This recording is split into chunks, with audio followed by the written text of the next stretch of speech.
Dzień dobry, witam Państwa serdecznie. Hello, ladies and gentlemen. I would like to welcome you at yet another session, System Transformations from to Digital Healthcare. Next session, System Transformation from DOTS to Digital Healthcare. And Tanya Novakovic from Serbia is our moderator of this session. Tanya, I welcome you. In this conference, you are our partner for many, many years. It's a privilege to have you, your speakers in this session. Please introduce the speakers and the scope of session. Thank you. Thank you, Magda. Thank you for inviting me to moderating this session. Good morning, ladies and gentlemen. Thank you for joining us today. I wish you a warm welcome from Belgrade, Serbia, to the session on system transformation and digital health. Digital health is a milestone in the new era of healthcare. There are different opinions of the importance of the digital health and increasingly playing a vital role in the healthcare administration and opens a new door for research in healthcare. Today, we are privileged to have speakers from all across the world. John Cornet-Prat from Spain, Ozren Pezo from Croatia, and Krish Pashos from the United States. All our speakers have extensive experience in connecting theory and practice and are at the forefront of the healthcare revolution. We will have today 3 presentations in this session. And I'm suggesting that we have discussion at the end of the session, and I'm encouraging you to send us questions. We will start our panel with John, who was director of the European Connect Observatory in Dublin. Currently, he is engaged in the National Digital Health Plan 2020-2025. Also, he is external expert of the European Institute of Technology Health Munich and executive director in InnoHealth Academy. John will talk about digital health revolution, about digital transformation in the health, and also give us takeaway messages on a successful implementation of digital health. Dear John, the microphone is yours. Thank you very much. Good morning. Thank you, Tanya, for this presentation. Thank you for inviting me. It's a privilege and honor to be here with you, with this panel, with people very, very competent with all experience. I think that's a real thing. I'm very happy to be here, and I hope you will learn from us, but we learn from you too, because that is a learning journey for all of us. Okay, let's start with the fact. I think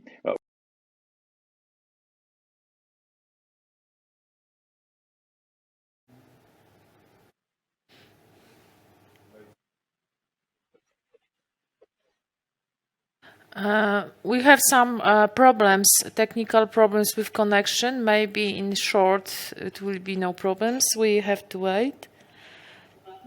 Tanya, could you introduce? Yes. Oh, you, John, you are. Now it's it's okay. I don't know, Wi-Fi problem okay. as usual. So it's about that. Okay.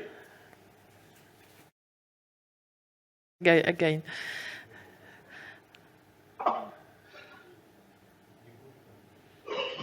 John. Confluence of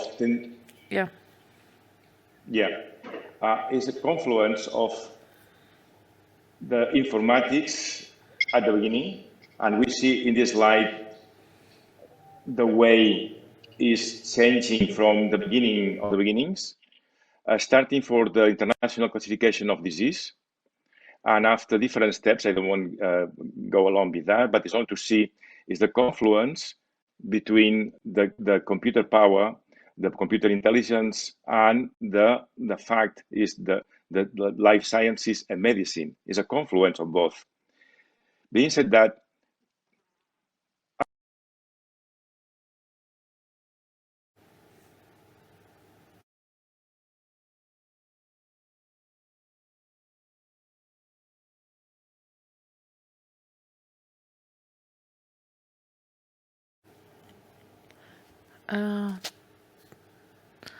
John, do you hear us? Could you maybe restart the computer that we see some technical problems with connections?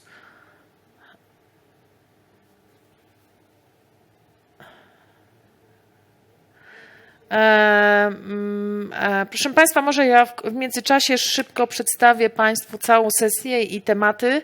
Mamy chwilowe problemy techniczne, za co przepraszam. Proszę Państwa, John Cornet z Hiszpanii, The technical projects John Cornet, Spain, systemic transformation from ignorance to digital health, a perspective on digitalization in healthcare with a broad landscape, so the scope of changes which can be introduced.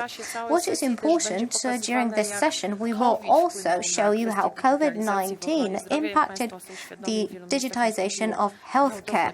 So we will show you some places where we witnessed some heavy acceleration. Oh, John, do you hear us now? Correct? Okay. The floor is yours. Yeah.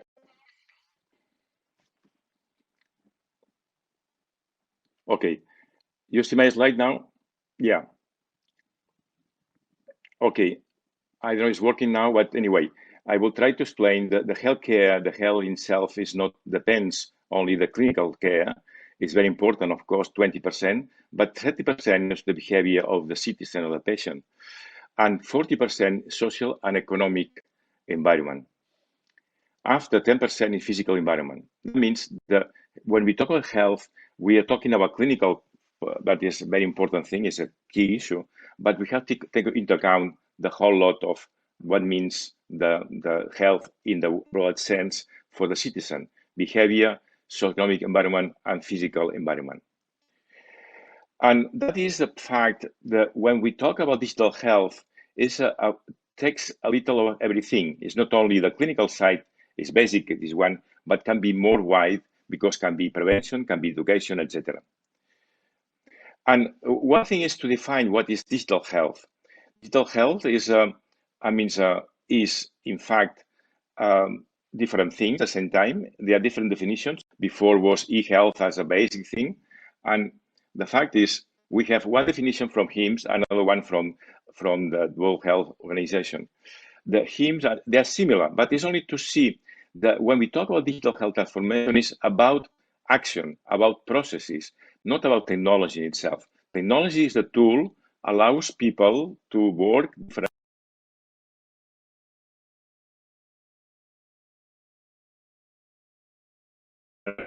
Change the way working, and we're able to provide the right healthcare to the citizens through technologies.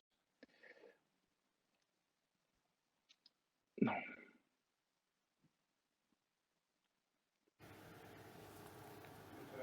And the other one is, that means that I don't know how much you was the thing here was about the concept itself. Yeah. And after is the vision of Europe. European Union is working hard to reach the right targets in healthcare, and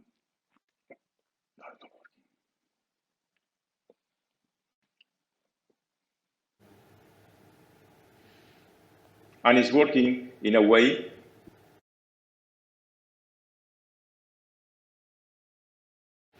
Okay, John. I have request. John. Mam. Okay. Proszę Państwa, mam pytanie tylko na razie techniczne. Czy mamy następnego mówcę w razie czego, żeby rozpocząć? Ozren, could you connect and then we can switch John? John will be the second. There are some technical problems with connection. We don't know what's happened. Okay. Okay. John, could you switch your presentation a second one? Ozren will start, okay? And maybe you can try to connect again to see that the connection is without interruptions. Okay. Okay, thank you. Tanya, I give you the voice that we can introduce Ozren as a speaker. Bardzo Państwa przepraszam za te problemy. Rzadko tak mamy. I'm sorry for these technical problems, but we can move on. And our next speaker is Ozren Pezo from Croatia. He is independent business and information technology expert, World Bank and European Commission consultant on various health reform projects in Asia, Africa, and Europe. Ozren worked as a chief information officer in Croatian Health Insurance Fund, where he was responsible for strategic plans for development and operational excellence of the information technology in Croatian Health Insurance Fund, also for Croatian National e-health project. And that is the reason why Ozren is speaking today. Ozren will give brief overview of some current trends in digital health. Actually, John was supposed to talk about, as I said, digital health transition and revolution, and then Ozren would be continue of that story, taking trends in digital health in the world. But what can we do? That's the situation.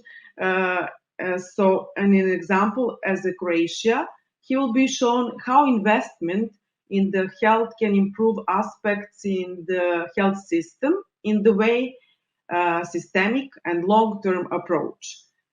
The floor is yours, or microphone, whatever. Thank you for joining us today. Thank you, Tanya. And but I'm also sorry that John couldn't lead the discussion, but this is probably often that when we are speaking about digital health, that we have problem with infrastructure. And this is one of the obstacles usually, and one of the first obstacles in digital health initiatives. Anyhow, thank you for inviting me, and I will try in this 25 minutes tackle the two topics. One, a quick overview of some recent digital health trends, and later, as Tanya said, some examples, first of all, from Croatia, and some lessons learned that we have and that we can share with others, and that you can use our examples to avoid some mistakes that we made, or to speed up your endeavor in digital health. So, as during the COVID pandemic, it has shown that dealing with health threats require international cooperation more than ever. Yet epidemiological surveillance is not possible without digitalization, and there is still much to do to make the data exchange working. Many healthcare technology developers seems to make the most of the sudden increase in demand for digital solutions. So this is the time when digital solution providers can prove the value of their innovation. On the other hand, this movement also has been recognized from WHO, that recently issued one guide named Digital Implementation Investment Guide, integrating digital intervention into the health programs, which only confirms the marriage between public health and digital health today. So other trends that we are seeing all over, it's actually the digital global cooperation. So digital health enables healthcare to truly globalize and allowing patients to have access to quality digital health services wherever they are. Regarding the international cooperation, the good news for Europe is that Europe is actually at the forefront of this wave. So we see that European Commission wants to intensify the investment in developing the infrastructure for cross-border exchange of health data. In February last year, the Commission presented two strategic documents. One is called the European Data Strategy, and the second one, the White Paper on Artificial Intelligence.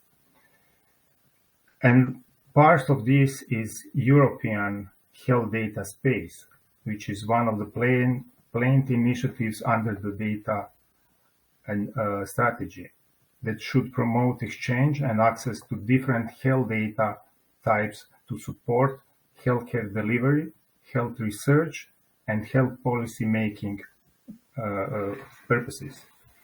A health data space is essential for advance in preventing, detection, and treating diseases, as well as for informed, evidence-based decision to improve the healthcare system.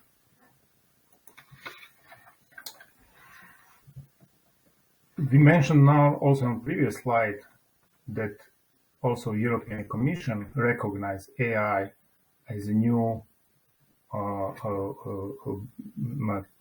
would say, kid in the block in the digital sphere. And it has great potential, but we are still stretching the surface of what we can see now. So far, some impressive progress has been made in artificial intelligence in healthcare. According to the forecast, the market in the healthcare just for the artificial intelligence should exceed $34 billion in next 4 years. Also, we see from September 2020 that already 29 FDA-approved artificial intelligence and machine learning algorithms have been approved from US FDA. So we see a lot of potential there, and it's still a lot of to come.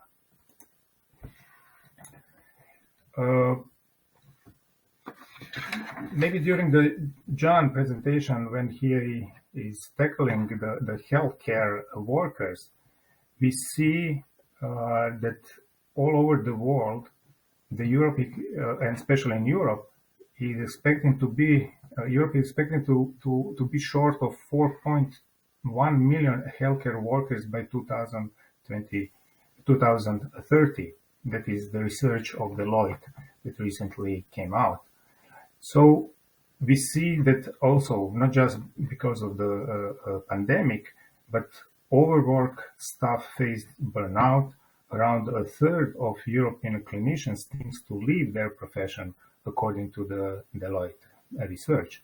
So one of the help today is also the symptom checkers, digital symptom checkers that are giving help to health workers that the number of unnecessary medical visits and reduced administrative burden can be reduced with this system. Later we will see some examples from Croatia as well in these aspects. Also, it's good to mention that just a few months ago, Google get approval for its AI skin app that already identify almost 300 conditions, including skin cancer, so that self-symptom checkers can be access to a lot of citizens and a large amount of population. So this trend, it's also good to mention now. Telemedicine, what we say, it's here to stay. Even we are also seeing today that just the let's say first stage of telemedicine, it's in place. COVID-19 also breaks almost all barriers for telemedicine, like emotional, psychological, technical, legal, privacy issues, security, etc. We also saw during the COVID pandemic that more seniors and or older citizens use Zoom or Google Meets or any similar teleconference application just to interact with its family. For example, during last Easter, that was a boom of this kind of connection between the older members of family with others.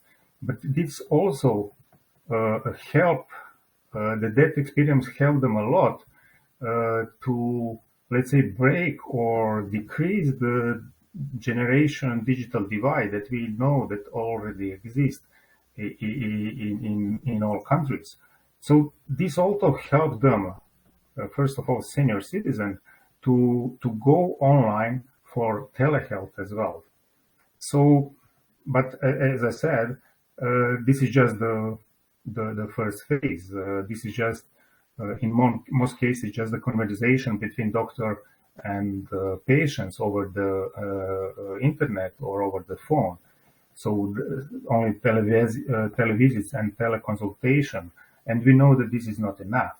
The existing standards must be changed and improved. The reimbursement model, for example, which is not very easy to do, but it needs to be implemented that we see more advanced telemedicine in practice in the future. Virtual medicine, it's coming to hospital still in small steps.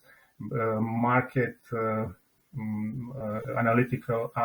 analysts said that the market will grow to $2.4 billion in 2026. Today, more focus on virtual medicine is coming to pain relief and treating the certain mental diseases. But this is also good to know that it is coming, and probably we will see it more, not just in the hospital, but also in the living rooms, let's say. So, also, there is a dynamic development of national and local e-health platforms that allow patients to access electronic health data, enabling them to manage their health. This platform help facilitate personal communication and prevention programs between patient and health or public health authorities. How important it is, we saw that during the pandemic. Health platforms play a key role in public health, as we also say in previous slides. This can transform the system from chaotic care to continuous, comprehensive, and coordinated care, and improving patient care in all levels. In example of Croatia, we will see also some initiatives on the national level, how it can be done. And one of the last trend that I pointed out here, it's the growth of Internet of Medical Things. Just for a reminder, the definition of Internet of Medical Things is the collection of medical devices and applications that connect to the healthcare IT systems through online computer networks. And today, I mean, everything it's already online, let's say. So we will see this growth that will really just speed up over the time. And we saw that it will rapidly transforming the medtech role and the relationship within healthcare, connectivity between all these sensors and devices in enabling healthcare organization to streamline their clinical operation and workflow management to improve patient care, even from a remote location.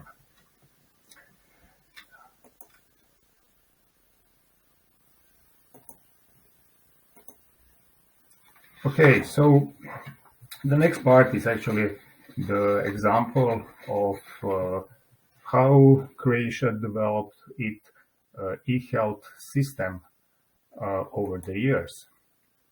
So just to give you the overview how the organization of Croatian health system today look like. It is 60 plus hospitals, over 2,000 general practitioner offices, mostly privatized, over 100 labs, 1,000 plus pharmacies, almost 2,000 dental practices in the Croatia today, and 700 plus specialist care offices. And all of these providers are connecting to the one national central e-health platform, which is called CEZIH. It is owned by Ministry of Health, and the Health Insurance Fund, Croatian Health Insurance Fund, is operator of that system in the name of Ministry of Health. So everything starts, let's say, in last century, when first what I call this era, it's a floppy disk era, when the data from the institution to the ministry or to the health insurance fund came over floppy disk. The good things from this part was that data collection and data quality management was established. Even the data was sent over the, let's say, old-fashioned and not acceptable way like floppy disk. The real e-health started in 2003 when Ministry of Health started e-health national project of establishing CEZIH as a part of World Bank project. So over the years, there was connecting all the primary health care providers to these systems, giving the smart cards for healthcare professionals, establishing security networks, and so on. And later, in 2010, actually the first, let's say, flagship services, e-prescription started. I will later, following slides, talk about that a little bit in detail. So in this slide, you also see that in first stage, we give more aim to the providers. They see the benefit of the e-health system and what the IT can help them in their everyday work and life. And the second stage, which I called closer to the patients, actually when in 2015, 2016, we started with the electronic health record and the patient portal and other services that it's also available to all citizens of Croatia. I will go now a little bit detail with some of these services. E-prescription, e-referral, e-scheduling list or e-booking, all these systems started in the beginning of 2010s. National Health BI system with GIS functionality, it's also started in 2014. We establish or give to the all family doctors chronic disease management application. This is this blue part of the screen where actually the family doctors can enter the important data about chronic disease management of their patients. And then we also started, as I said, electronic health records in 2016. So going back to what I call the flagship of our system, it's e-prescription, started in 2010, and it took almost a year to implement on the national level, that all pharmacies and all general practitioner offices can issue or dispense the electronic records. And actually, after beginning of 2011, actually the paper was gone, so it was fully paperless system. Today, this data on the screen is from 2016, but I think today the recent data it's 60 million e-prescription it's in Croatia on yearly basis, and all providers has access to it. Also, it's connected to EU cross-border cooperation and initiatives that I will show also on a few slides later. One of the, let's say, not side effect, but additional benefit that we use from e-prescription system, it's actually a real-time analytical data system that, because e-prescription, let's say the quickest data transfer, because immediately when you left your GP office, you can go in the pharmacy and pick up your medicine. And on the e-prescription, it's also the diagnosis of why you're taking this drug. And out of this data, actually, we managed to get this kind of analytical tools. When on this slide, for example, you can see that in 2015, in February, it was dramatically increased the diagnosis with influenza. So actually, it was some kind of local pandemic of influenza in that time. And this was the quickest way to find out this data from the system.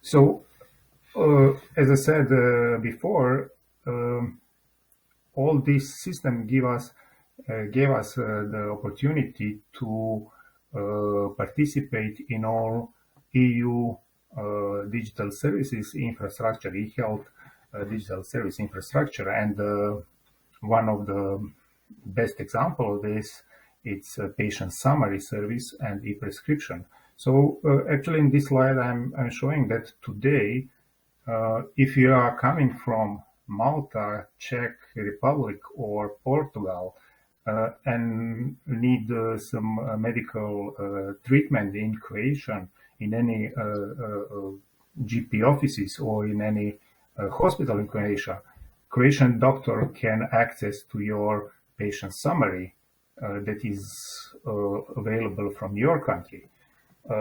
And similar, if you are coming from Estonia, Portugal, and Finland, you can also take your drugs, e-prescription from your doctor and your care from a Croatian pharmacy. Similar, but vice versa, I, as a patient, if I'm going in this country, I can give access to the doctor in this country to my patient summary, or if I have some chronic medicine, I can also in Estonia, Portugal, and Finland pick up my drugs from their pharmacies. So actually, this is example what Europe it's trying to achieve by 2025, that both services to be implemented in all EU countries.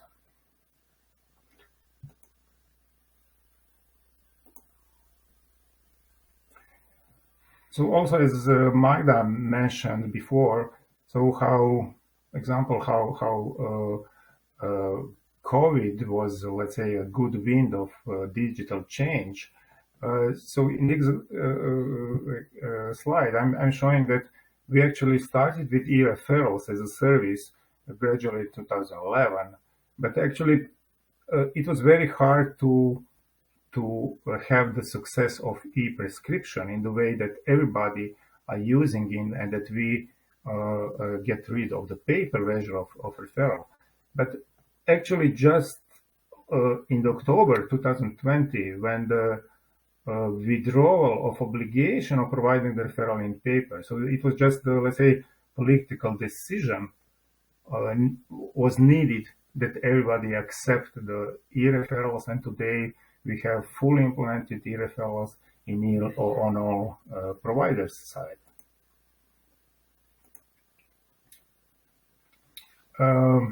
We also have an implemented e-health portal when all citizens can access with their credential their own personal health record. Similar, the doctors or the healthcare providers can also access this data if I allow them to do so. So there is opt-in principle included in the system. So I will just show you, for example, the screen of this is my personal health portal, where I have different options to see my visits, my medicine, my previous referrals. I can ask my physician to give me some repeatable medicine if I have some conditions for such a need. There is also new functionality regarding the COVID, where is the vaccination, request of digital passport, and so on. So, and this is the, let's say, screen of my settings, where I can give what I said before, opt-in. So I select who can get access to my data, and also this in the lower part, it's also I need to give access for e-prescription or patient summary for other European Union countries that have access to these services.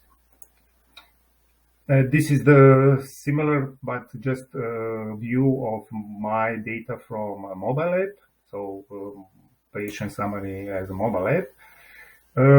This is also the view of different systems that we built during the COVID pandemic as a response. And the quick one of the, maybe it's good to mention this Adria AI, which is actually artificial intelligence COVID checking system that during the first week when it was implemented, it reduced the call for the help line for 25%. But over the time, after a year, it was cancelled and it was closed, because there was no need anymore for this kind of intervention.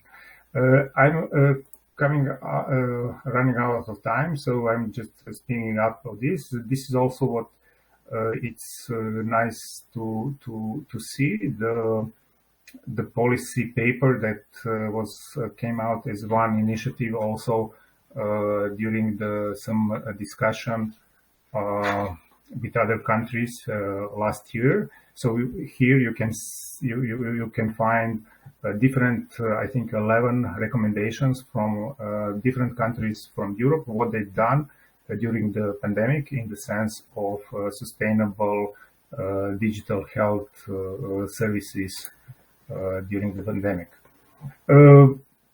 Of course, this is, I will say, never-ending story, or there is new steps on the way, implementing the new e-health strategy, which will be part of the National Health Development Plan, and further and more services and applications that are under development or in the plans, and so on. As the last slide, I will just want to conclude with this one. This is just an overview of the most important and significant dimension of digital health impact today and in the years to come.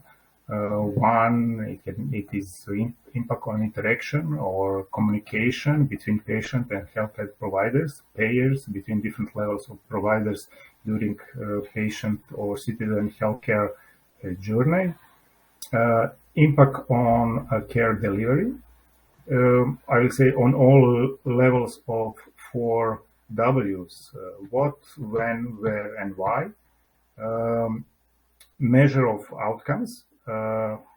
It should help in reaching the, let's say, holy grail of all healthcare system, the outcomes-based healthcare. But also the outcome of public health policy, outcome of health life, etc. For example, the recent data and reports from CDC in the US provides that zip code had more impact on COVID infection outcomes than gene code in US. Similar data came recently also from Italy about significance of social determination of health.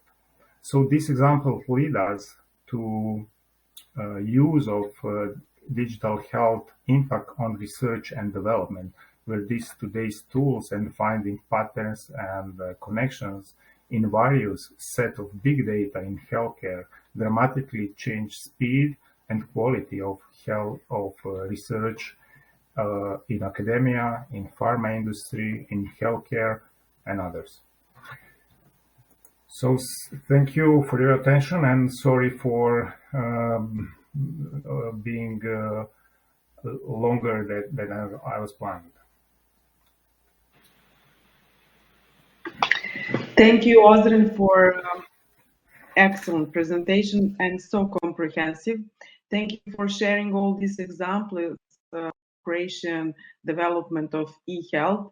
And as we could see, it's a long way to go, and it's still a lot of room for improvement.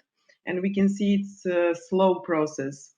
I invite you to stay till the end of the session when discussion is planned. And we will try again to connect with John. As I introduced John, he will talk about transformation in digital health and problems that and please, John, try to connect with us now. Thank you, Tanya. Sorry so much about the problem with technology. Anyway, now it's okay, I think. It's okay, my voice? Yeah? Yeah. Yes. Oh. It's okay. Okay, let's go. Okay. Thank you. Oh my God. Okay, I was telling you that the digital health transformation is a confluence of the informatics for one side and life sciences progresses in research, innovation, and practice. This is a real adventure because it started long way ago. And you see in this slide, it started in 1893, when is the International Classification of Illnesses. That was a very important thing because it was a way to say, okay, in the world, we need to know how we can compare, how we can see, how understand, how make research. That was a key, a pivotal thing. In 28, health record management. That means the starting saying, okay, we have to have a record where we can talk about the same things. And the 42 is the computer comes in after MUMS. And okay, that's a long story. But anyway, that is to explain this is important. What is important now is about health. We're talking about health and technology, not technology and health.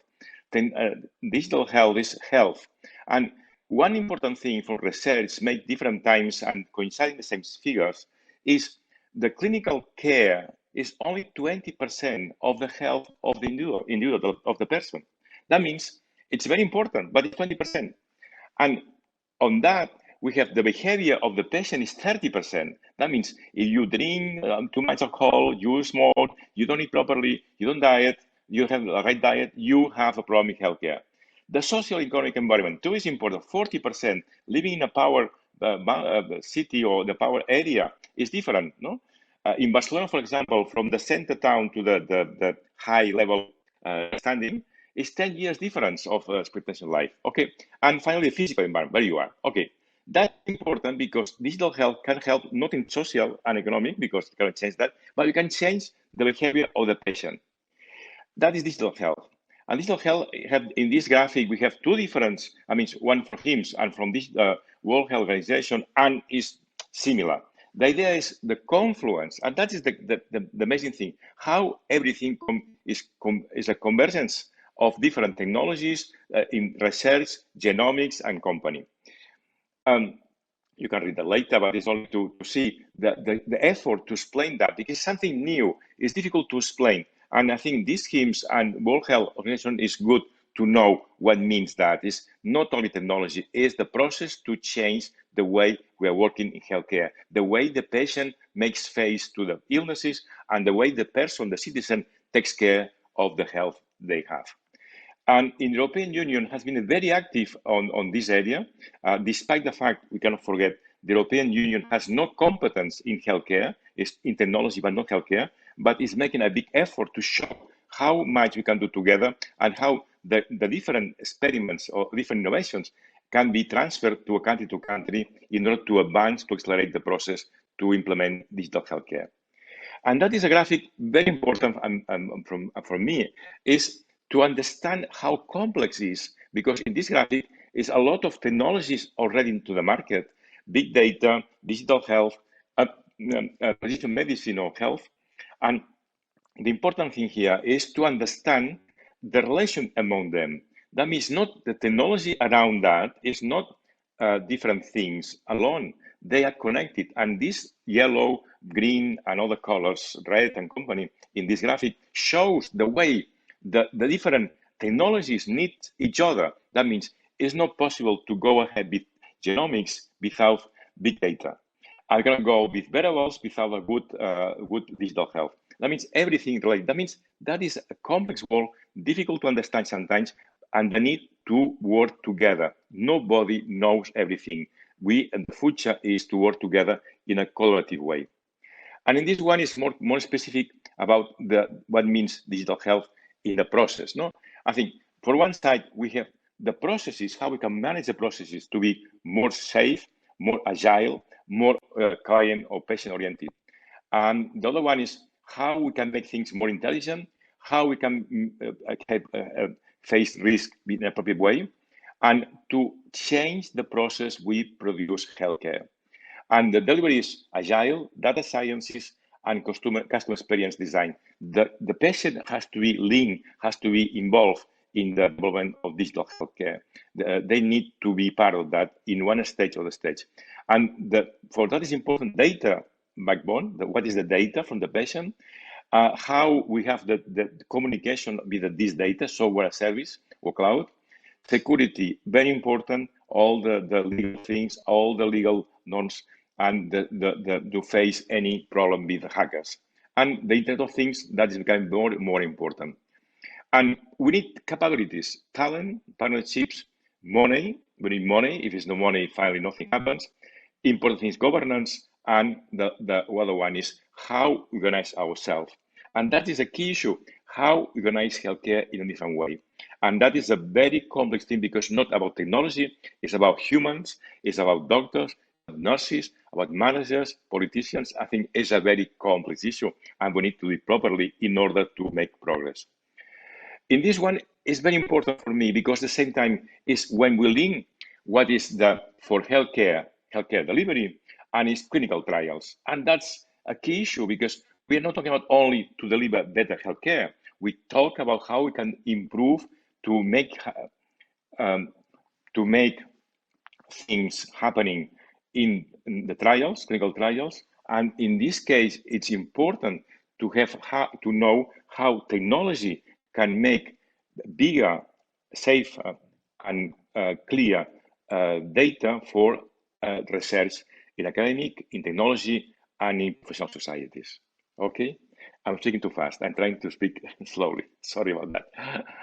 Okay, that is important. That means one side we have that, we have the healthcare delivery, and we have clinical trials, and in between we have the patients. Important thing to take into account. Next one is, okay, so beautiful, it's fantastic, but where there are the difficulties, the challenges in digital transformation? One of them is lack of dedicated IT skills. We need to know we need skills. It's not only to do something, is to do something with the knowledge, the right knowledge to do it properly. Second one is a lack of organizational change management. If we don't change the way we're working as a hospital, as a primary care services, mental health, whatever, we need to organize in a different way. Another thing is how we follow the patient. What the patient needs really is not about us to decide that, it's about them. What I need to care about my diabetes, my health conditions, or about anything about mental health. That's important. The other problem is not to have a strategy.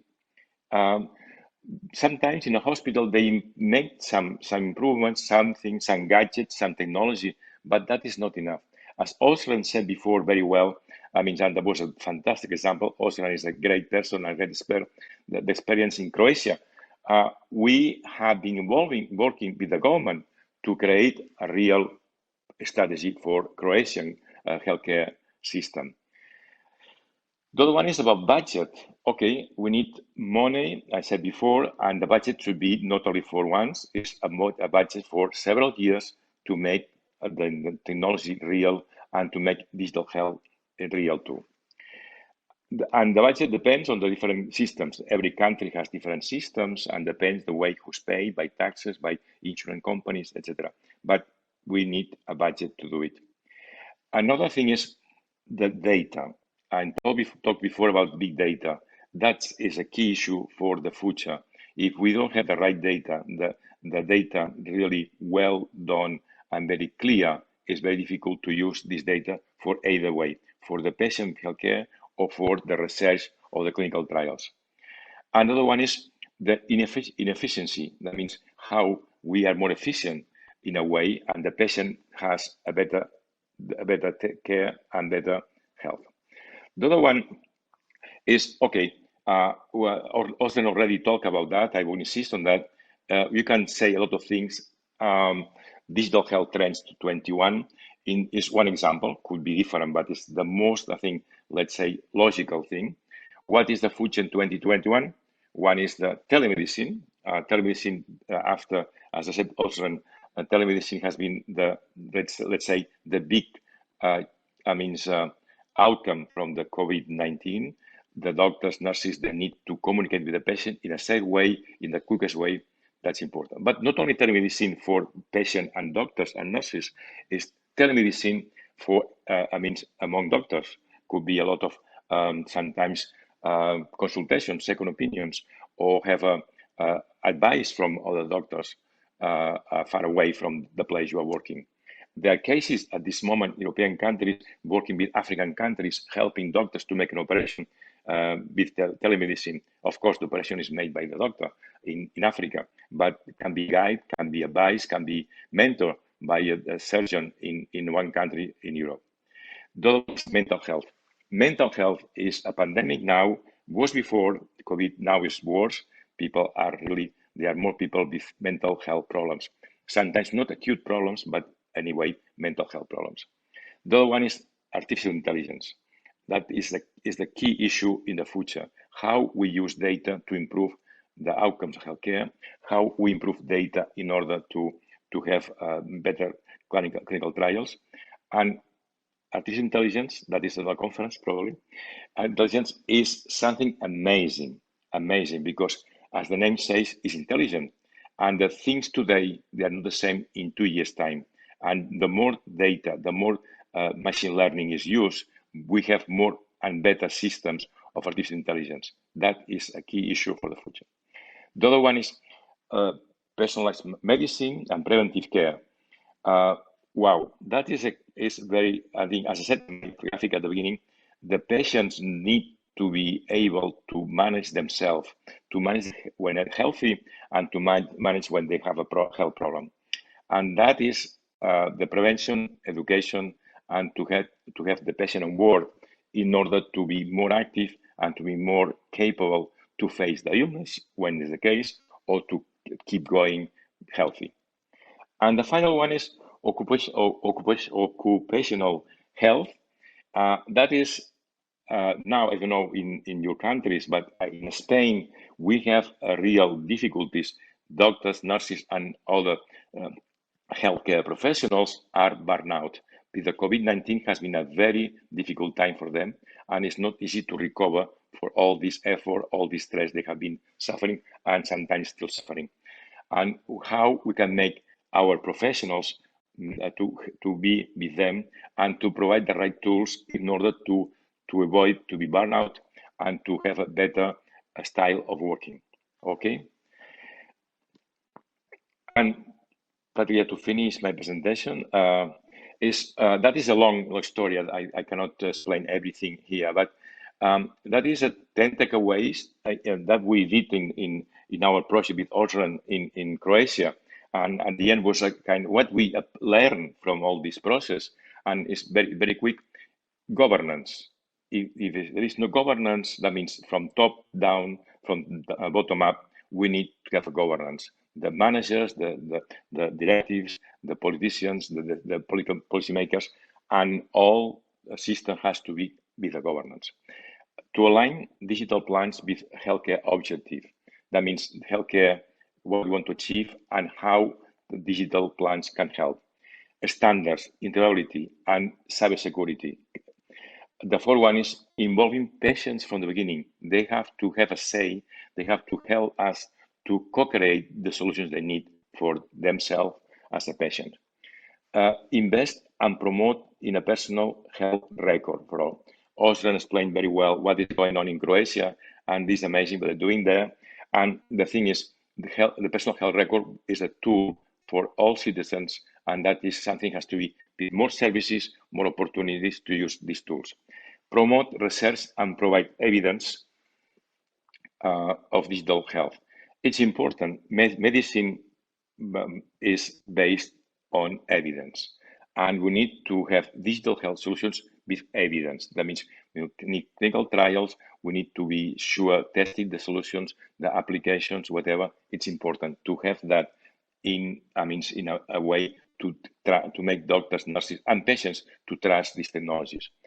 The training, very important thing. I said before, we cannot go to do something different without training to do something different. Another one is about established ethical guidelines. I mean, we are touching very important things about that. Database, patient data, we have information, etc. It's important how we are able to establish guidelines for artificial intelligence, for big data, for etc. in order to be sure we are doing the right things. 9 is evaluate. It's a key issue too. We do something, we make things happen, we implement technology in some areas. We need to be sure we can evaluate what is the impact and the changes they can provide on healthcare.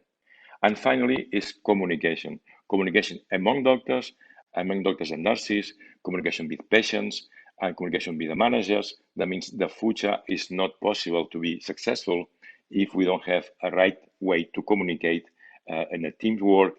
And the teamwork means sometimes mathematicians, physical experts, engineers, informatics, and clinical professionals.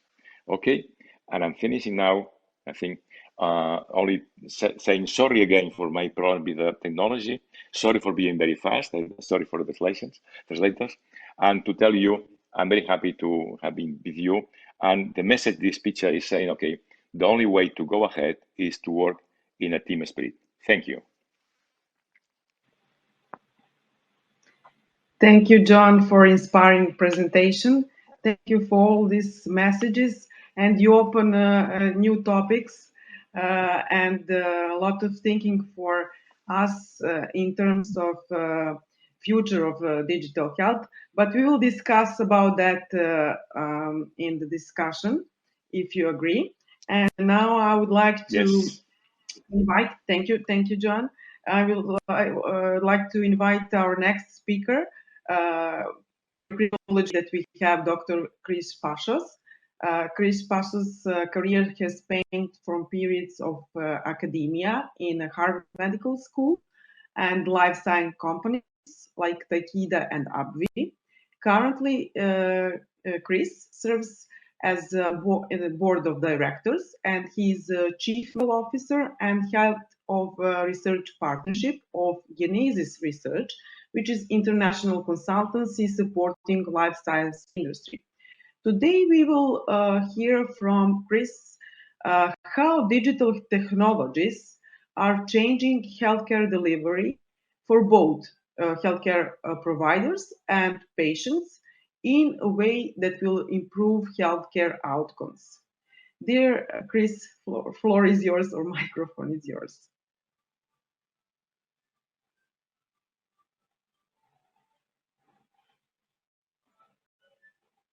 Chris, can we hear you?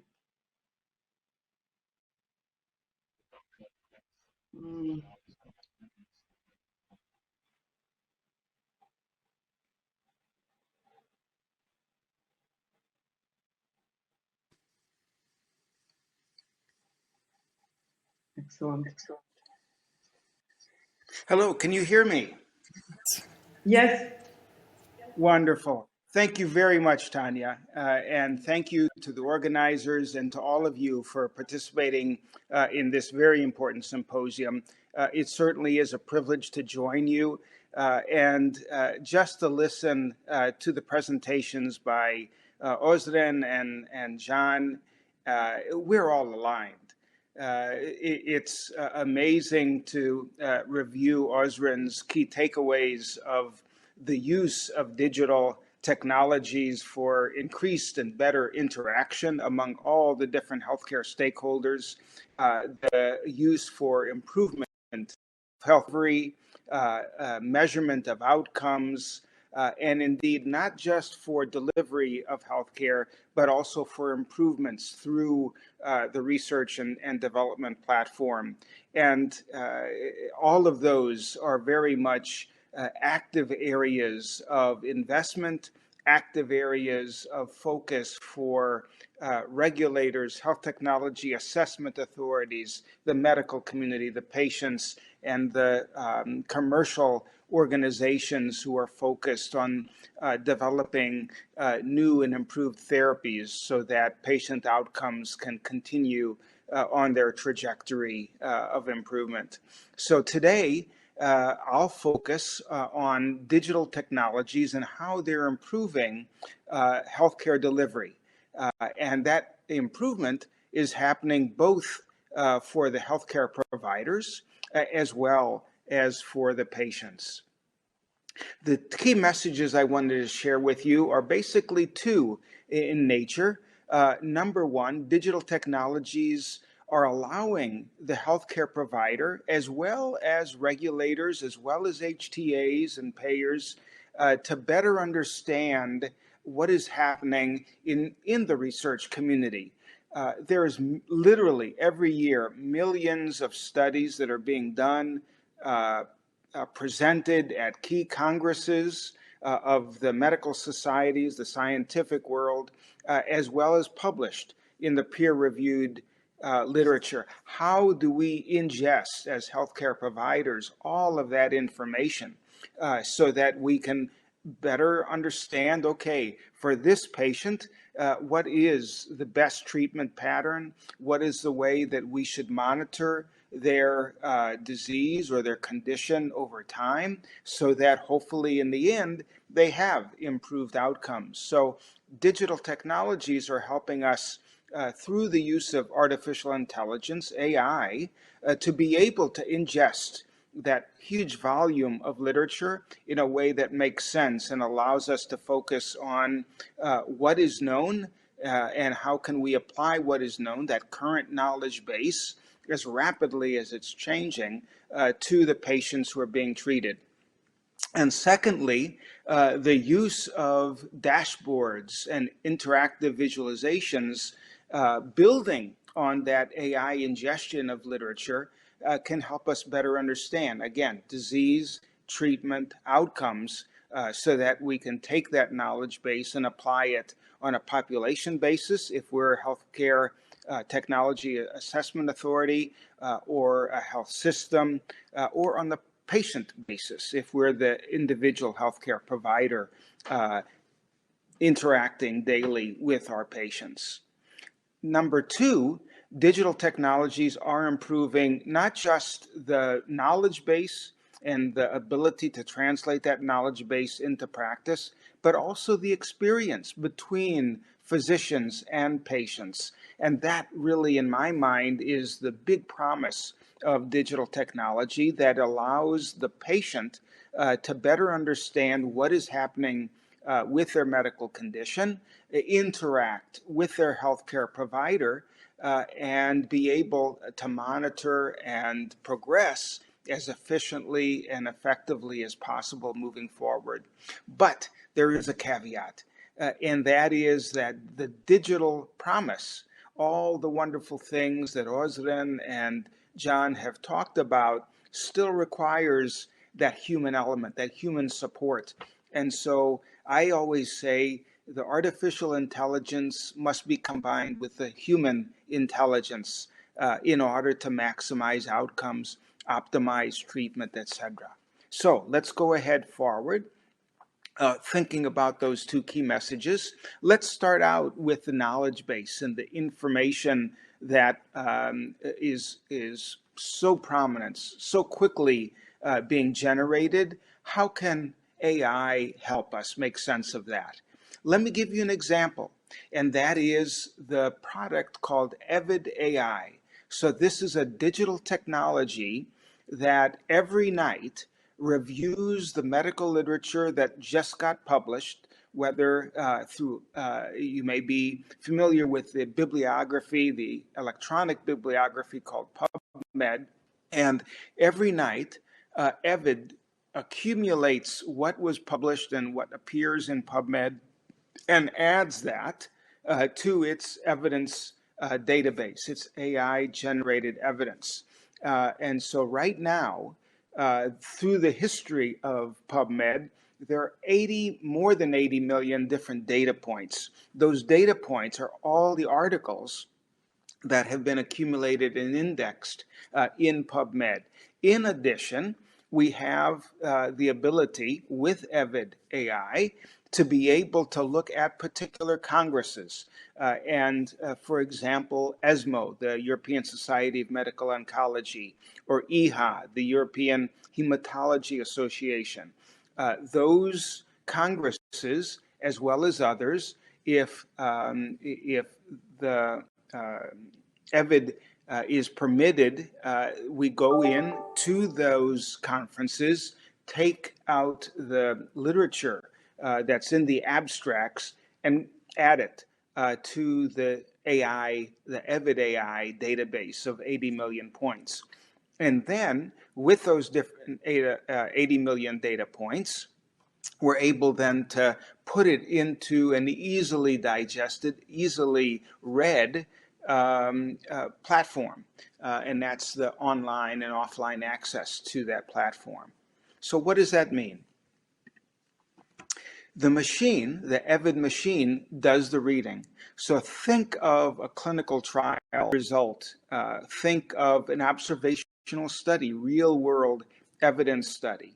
The EBHC machine has been trained to be able to identify all the various key points that are important to a healthcare provider. So if I'm a provider, healthcare physician, treating a patient with a particular condition, we can go in, be able to dial up what is known about this condition with these treatment patterns and their relevant outcomes. And the EBHC machine does the reading for us. So instead of having us have to read 100 different papers to better understand what is going on, the EBHC AI machine can ingest all of that at once, be able to take the unstructured text from these papers, these manuscripts, publications, and ingest it and put it into an easily digestible summary report. And you can see there that the EBHC AI assesses up to 25 million articles an hour, structuring those data. And what we have at the end, we have the ability to accurately identify what are the relevant key aspects of what the EBHC user is looking for. comprehensively capture what is going on in the literature, what do we know. It's able to do that almost instantaneously, so incredible speed. You can see there some of the metrics in terms of the ability of the EBHC platform to ingest all these studies and make sense of their results. And then you can see that it has been accepted, or the use of EBHC has been accepted in terms of HTA decisions. And in a moment, we'll review a couple of those examples. Now, what kind of studies does EBHC review? Originally, when it was created with U.S. federal government funding, it focused on randomized clinical trials. As we know, the medical literature is so much more than randomized clinical trials. Also, it was concerned only with clinical outcomes.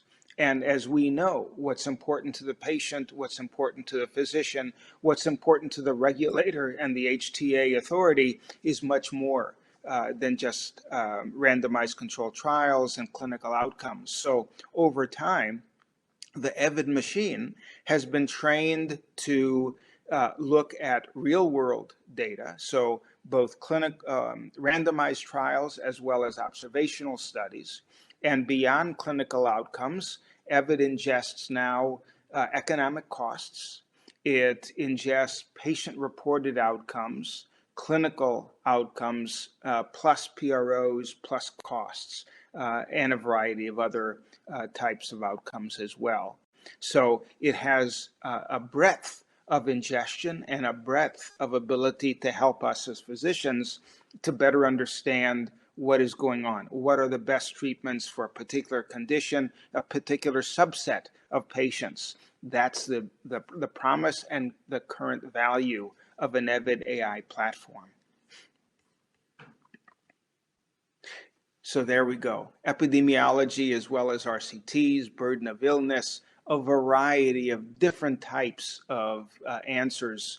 EBHC has that ability to tease out from the literature what's going on, what's important to us. And so we as the EBHC user can be able to go into the platform and get exactly what we need to inform our decision. Again, at the population level, as a regulator, as an HTA authority, as a health system administrator, or at the patient level as a treating physician. Now, the two examples that I wanted to share with you, what happened is that the manufacturer of a new innovative treatment initially received a negative potential appraisal from the NICE organization, National Institute for Health and Care Excellence, in the United Kingdom, in England. And what the manufacturer did then was answer various questions that were posed to it by NICE, and it was able to do that within a matter of 2 to 3 weeks because it had the use of EBHC. If it didn't have the use of EBHC, it would have taken months in order to try to understand what was the appropriate answers to those NICE questions. And once the manufacturer submitted the answers to NICE, NICE then gave not a negative appraisal, but a positive one. And similarly, the Haute Autorité de Santé in France also initially gave a negative response where the manufacturer within 10 days responded thanks to the ability of EBHC to extract just the right studies in order to be able to give context to the decision, to the responses, and that also, those data also were accepted by the HAS. Okay. Let's go from EBHC AI for data ingestion, knowledge base enhancement, to interactive dashboards. Not all of us, in fact, most of us, do not know how to code data and be able to synthesize and generate the summary conclusions.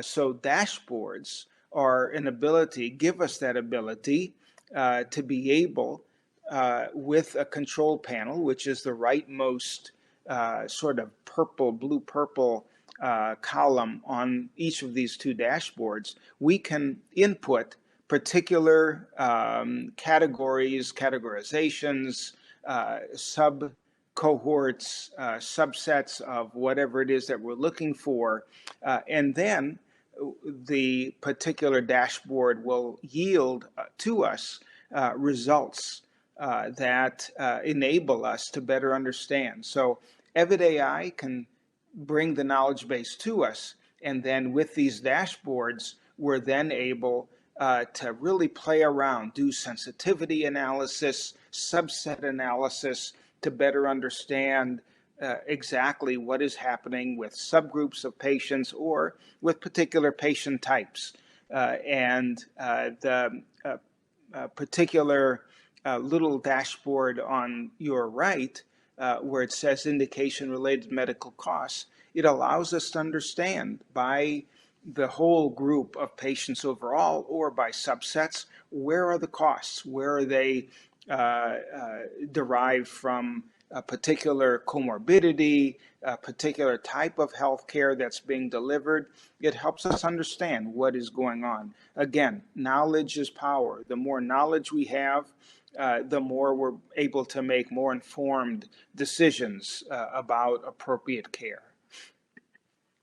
And the same way here, it's not just categorizing patients and having a snapshot, it's also visualizing the longitudinality of care, the treatment switching, all switches by index pharmacotherapy. This allows us to understand what are the ways that healthcare providers are treating patients over time. What is the first line of therapy, the second line, et cetera? How often are they staying on the first line? How quickly are they moving to a second or subsequent line of therapy? And then to the right, a variety of different types of visualizations allow us to track both use of therapies over time as well as outcomes, mortality, et cetera, over time. And so interactive dashboards allow the physician, the HTA authority, regulator, others, all involved in the healthcare ecosystem to better understand what is going on and share that with our colleagues, share it with other important healthcare stakeholders. So overall, again, just a little summary slide. Interactive dashboards increase the efficiency and the accuracy of us being able to ingest relevant research and apply it to the decisions that we're making. And they help optimize our ability to access and understand data, focusing on the most important questions that are relevant to us at this point. It also ensures the transparency and the reproducibility. Again, we want to be able to be recognized for making appropriate decisions. And the dashboards and the visualizations allow us to share what we know and provide the context for the decisions that we're making. Again, promoting scientific rigor and policymaking rigor. And then, especially as the knowledge base continues to evolve over time, we can customize these as the evidence also evolves over time. Okay, so that was section 1. Now let's talk about the experience of providers and patients working together. As Özden said, one of the wonderful values and the improvements that digital technology allows us is interaction. So let's talk a little bit about that interaction and the experience of healthcare providers and patients. The first example is unlocking patient-reported outcomes. We now understand how important it is that we understand directly from the patient what are they reporting in terms of their functional outcome, their psychological outcomes, their physical functioning. And this particular example is ProQualid, a wonderful database of patient-reported outcomes around the world. and Proqualid is able to help us understand for particular indications or broad sets of indications, what are the most relevant patient-reported outcomes. And increasingly, even though many, especially of the older PROs, were originally fielded and administered paper on pencil or pen, now more and more, even those older outcomes, PROs, as well as the new PROs, are being administered electronically. And so there are e-PROs, e-patient-reported outcomes, that are a big part of the Proqualid catalog of PROs. Remember that now with digital technologies, that we are not limited to what the patient thinks or the patient sees or feels related to their outcomes, because we now have increasingly tremendous investment in wearable technologies that allows us to be able to understand physically what is happening with our bodies. And that information can be shared directly with the patient, alert them to some issue that needs their attention, and in certain cases can be transmitted directly to a nurse, to a physician, for their attention on an issue that needs their immediate attention. And it's both possible now to have that interactivity, that connectivity between patients and physicians with a wearable device.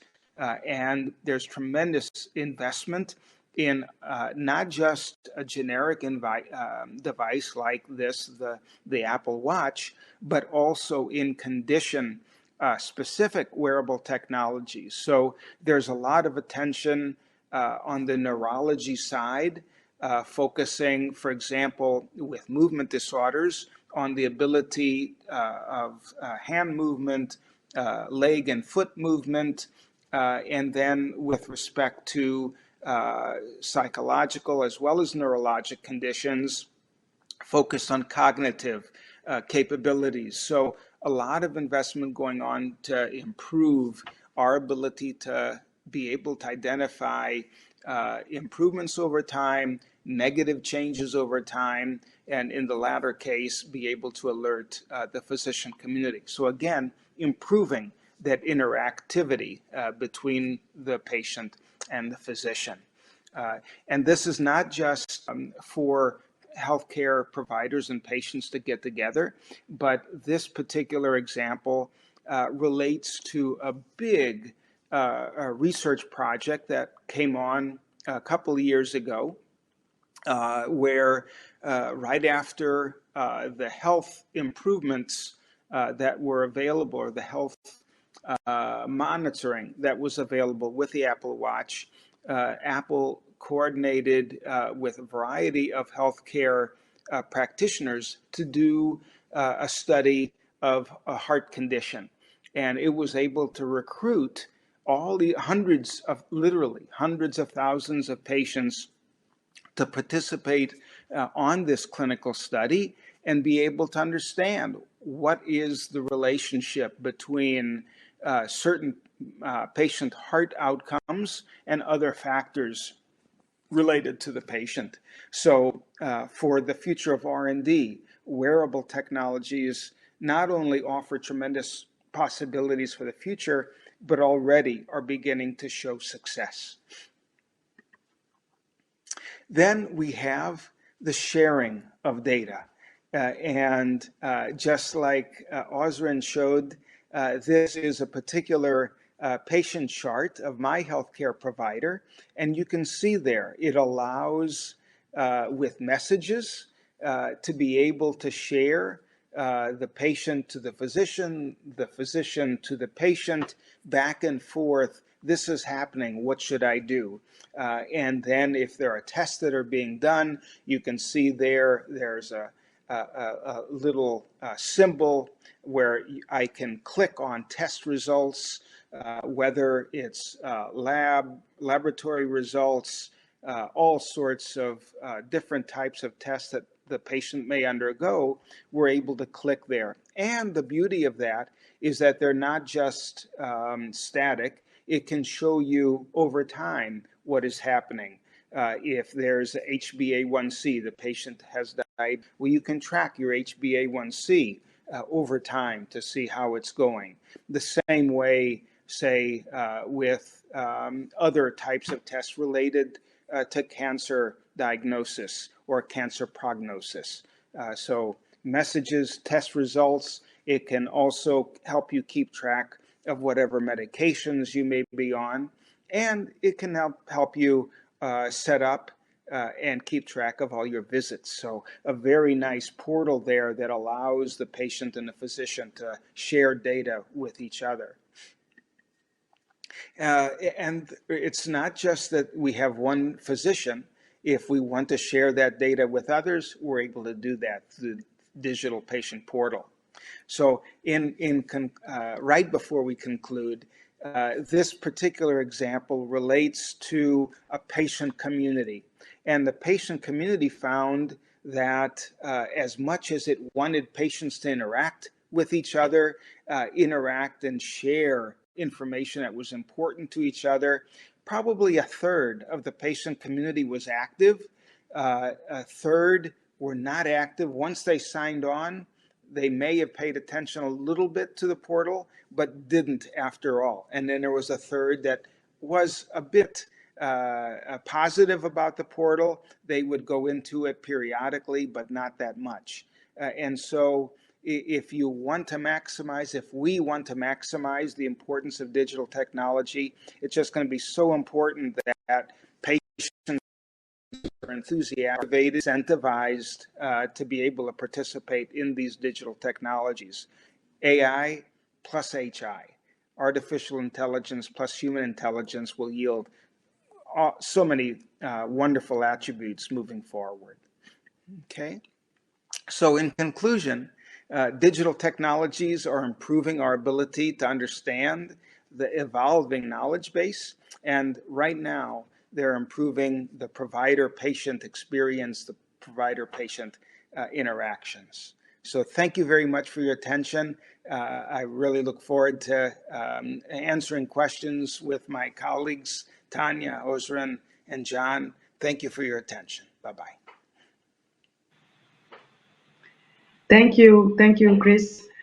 I would say that these examples show how actually healthcare delivery can be changed in a substantial way. And thank you for sharing with us those examples. We can start with discussion because we have 15 minutes, and I can see that you inspired the audience. So we have actually questions from the audience. And the first question was for Ozran. What technology does the medical data portal that you were talking about was used in Croatia? That is the question. I mean. Okay, probably that's the technical audience there. Yeah, technical. Yeah, so main system, it's built mainly on Oracle technology, Oracle database, Oracle middleware, and Oracle development platforms. Portal per se, I think it was some kind of Java applets and connection with backend systems in behind, and probably some other technology or platform for developing mobile application. I don't know if I answered if that was the real question. Yeah, that's a good answer. Thank you. So another question, also probably from some technical audience. How is Avid AI controlled and tested? our computer scientists that are constantly evaluating it, making sure that everything is running properly. And many times we're interacting very closely with particular users. They have the opportunity to provide feedback. Is there something that seems to be amiss? Then we check on that and we continue to evolve the platform. Certainly with respect to our health technology assessment partners, we're working very closely with them to make sure that their needs are being met. And so it's a lot of user interactivity. And then we also do validation tests against other platforms to make sure we're both accurate as well as meeting the timeliness requirements. Talking about Avid AI, I would like to ask a question regarding report that can be actually extracted from this artificial intelligent machine, as you said. Does those reports are in the alignment with the structure and form of the HTA reports, or how the reports that are generated from the Avid IR look like? They can look like, they can be customized, so they can be put into different templates. It depends on what the user is looking for. I know that we're working as well on refinements so that what the Avid AI ingests, extracts, can be fed into network meta-analysis reports, for example, meta-analysis, and then the reports of the NMA, the indirect treatment comparisons, for example. So they are able to be customized. Obviously, when you get into the requirements of specific health technology assessors, there is no one standard reporting framework, and so that needs to be customized on a per user basis, a per HTA basis. With the help of human intelligence, I suppose. There we go. Yes, exactly. Thanks, Tanya. Okay. I think this session was very inspiring, and we will not be concentrating just on the technical questions, because John, Ozren, and you, Chris, raised a lot of opportunities and a lot of challenges for the digitalization of healthcare. And in your opinion, what would be the biggest challenges in the digital health in the future? I can ask this question to all of you.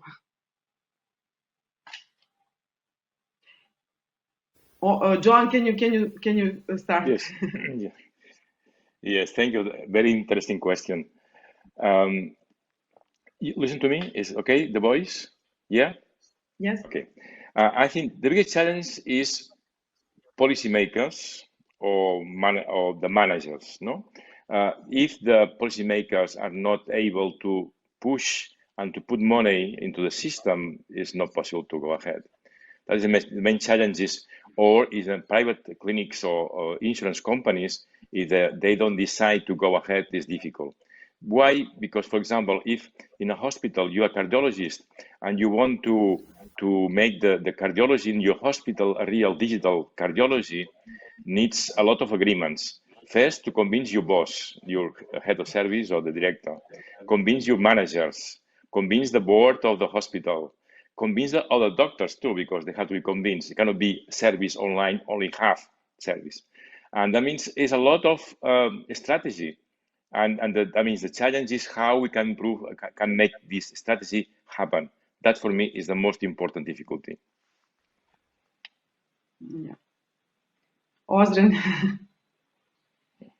Yeah, just to add on John, and also I think one of his slides put very comprehensively all dimension of the problems and obstacles or challenges that we are facing in any national systems that are trying to reach good digital health. But also maybe resources in general, what John said, the funding and people, or skills, or IT people in healthcare. It is shortage all over the world, I would say, with these skills. Then organization and governments, of course, but also I think, as we saw, a lot of different trends, a lot of different approaches, a lot of different bets. Sometimes it's very difficult for these decision makers to focus and to decide on which bet they will put more money than in others, and what will be the best results for the healthcare system, for the citizen, or the population health. And this is challenging. Yes, I don't have answer on that, how to, and there is no one straight answer or the best answer on that. Yes, I agree with you. And again, we can talk about opportunity costs, as Brian mentioned in the beginning of today's sessions. Chris? I will agree with my colleagues, but one way of hopefully motivating that investment is by ensuring that the technological improvements are user-friendly. A physician has limited time. A patient is distracted with so many issues. The HTA authority, the regulator, has so many different things going on. The technology that they will ingest, the technology that they will use, be user-friendly. Technology investors, technology manufacturers continue to evolve their platforms. They need absolutely to think about how can we make this technology as user-friendly as possible.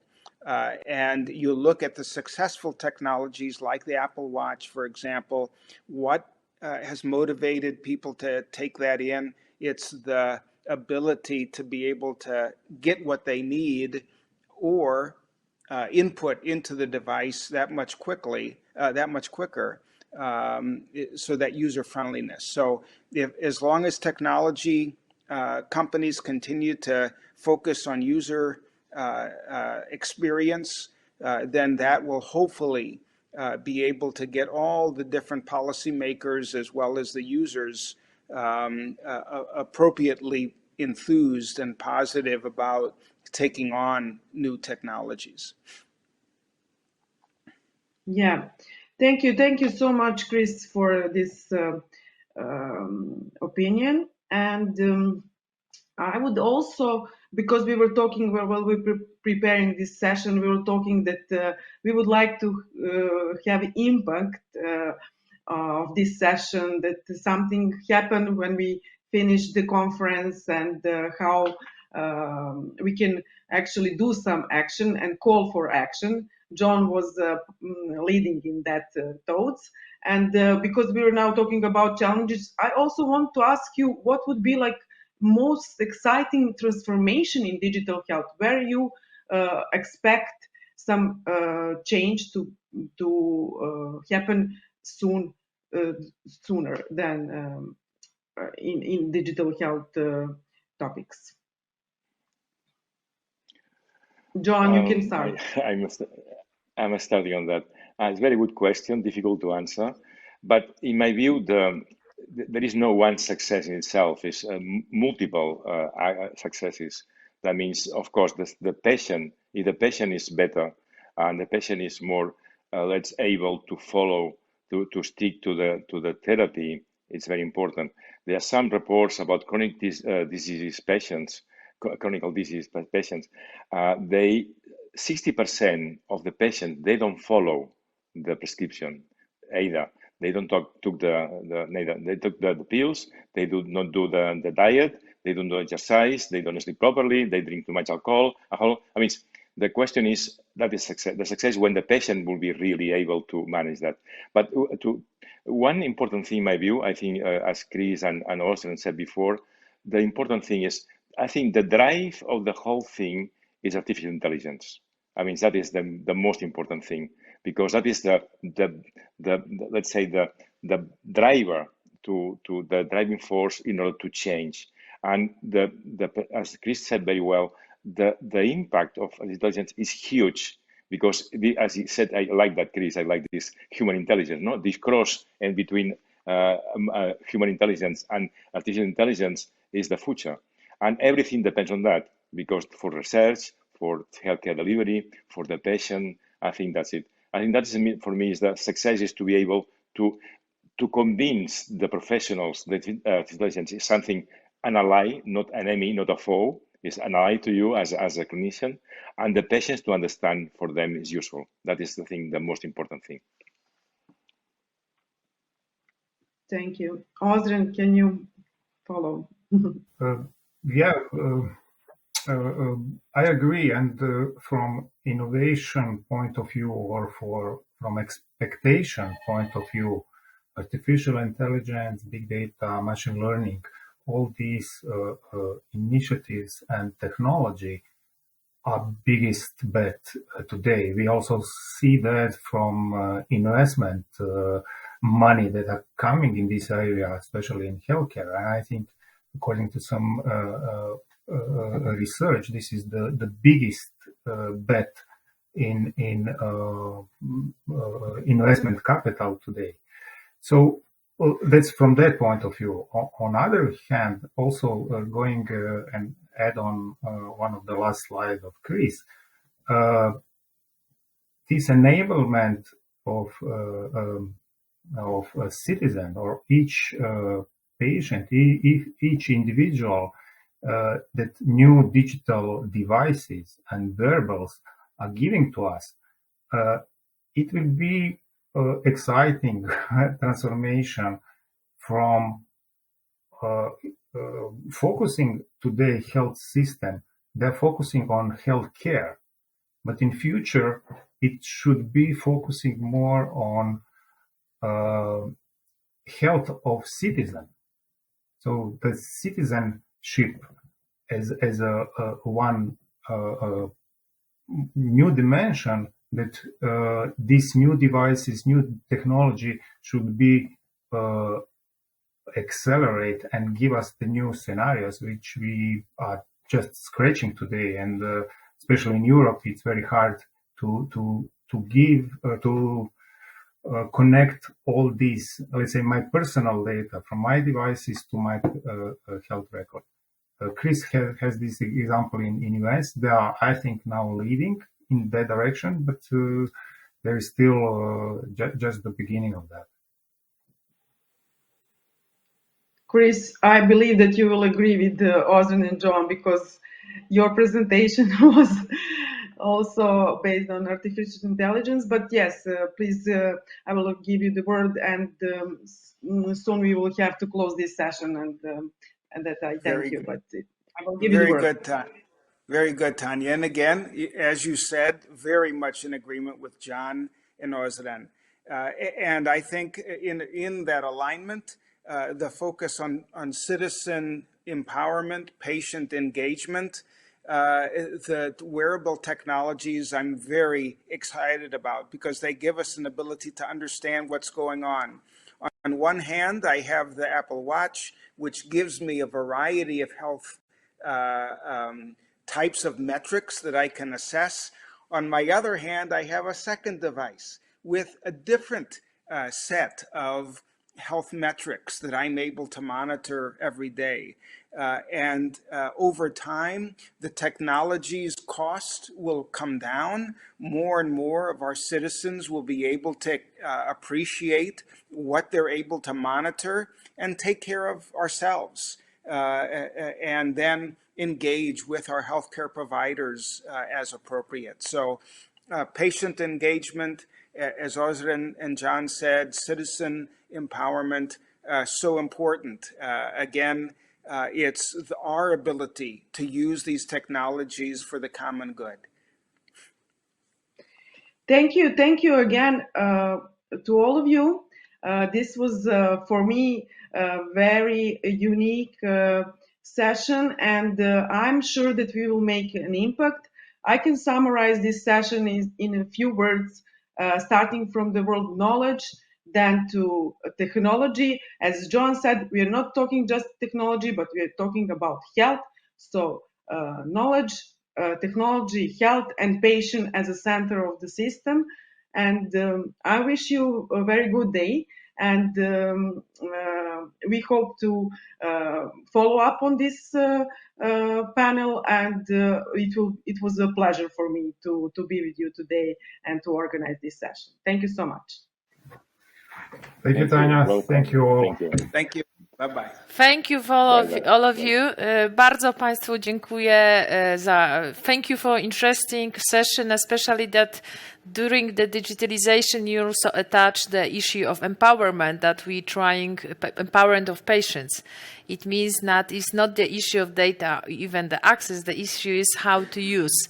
And it's very common, and more common is wise choices, the programs which is dedicated for not only for doctors, but most cases also for patients, how to decide on own data about the health, how to deal with the different problems. That's why empowerment, I think it's to giving people the choice and also the knowledge how to use anything regarding the health is giving us higher chances not to overload the system and create some kind of awareness regarding that health is not so easy, but it's a long-term choices that is shaping our lives. Thank you very much, and I hope that we meet in different conferences also to compromise and maybe compare what was achieved in maybe next 1 or 2 years. Thank you very much.